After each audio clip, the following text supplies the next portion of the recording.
La priorité des PMI, comme des PME de manière générale, est l'amélioration de leur rentabilité. Aujourd'hui, de manière macroéconomique, cela passe par des ajustements en nombre de collaborateurs, par l'ajustement en termes de contrats de travail et en termes de CDD, travail temporaire. Donc un ajustement plutôt par les charges salariales. Alors, le secteur de l'industrie n'est pas aussi morose qu'on le voit.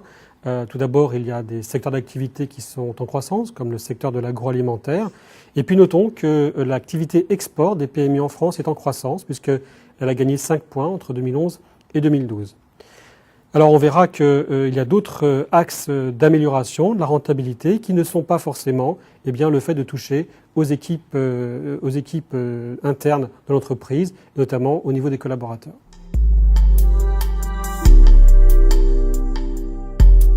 Les axes internes d'amélioration de la rentabilité pour une PMI sont de 3 ordres.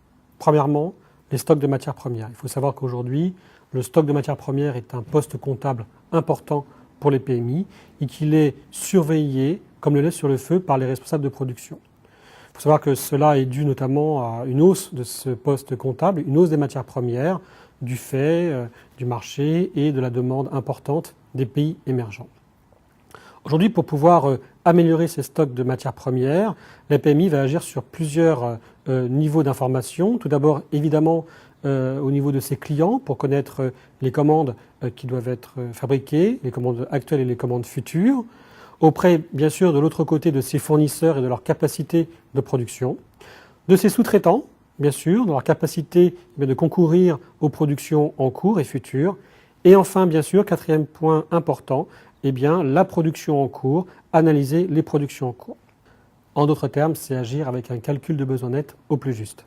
Autre point important, les stocks de produits finis qui ne sont pas livrés. Il faut savoir que là aussi, comptablement, c'est un poids important. Alors, ils ne sont pas livrés pourquoi ? Parce que, premièrement, les productions peuvent être faites en avance. Cela arrive. Deuxièmement, les clients et donneurs d'ordre demandent à être livrés plus tard. Et troisièmement, il y a certaines productions qui sont terminées, mais qui nécessitent des opérations de conditionnement ou des petites retouches. Là aussi, la PMI doit agir sur ce poste-là. Et concrètement, bien identifier quel est le moment où les productions vont se terminer, en fonction de la demande client, en fonction de son organisation interne et en fonction, bien sûr, de ses stocks.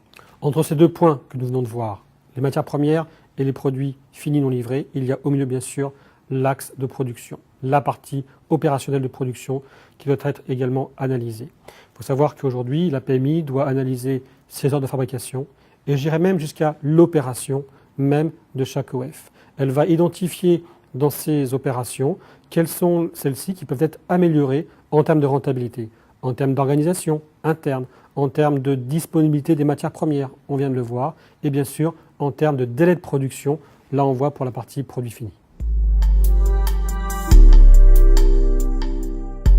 Cette amélioration de rentabilité va être utilisée à moyen terme par la PMI sur 3 axes. Tout d'abord, elle va s'équiper de nouvelles machines-outils et de nouveaux outils de production, qui est aujourd'hui un des points essentiels des PMI. Bon. Deuxièmement, elle va pouvoir avoir la capacité d'innover pour ses clients, pour ses donneurs d'ordre. Il faut savoir que ce point-là, aujourd'hui, est un des métiers, un des mandatories pour les PMI, d'avoir une démarche d'innovation, de créativité pour leurs clients. Et troisièmement, cela va permettre à la PMI de pouvoir proposer sur le marché européen, on a vu que c'était un des points importants de l'activité économique industrielle en France, de pouvoir proposer ces produits sur le marché européen vers des nouveaux clients, vers des nouveaux prospects.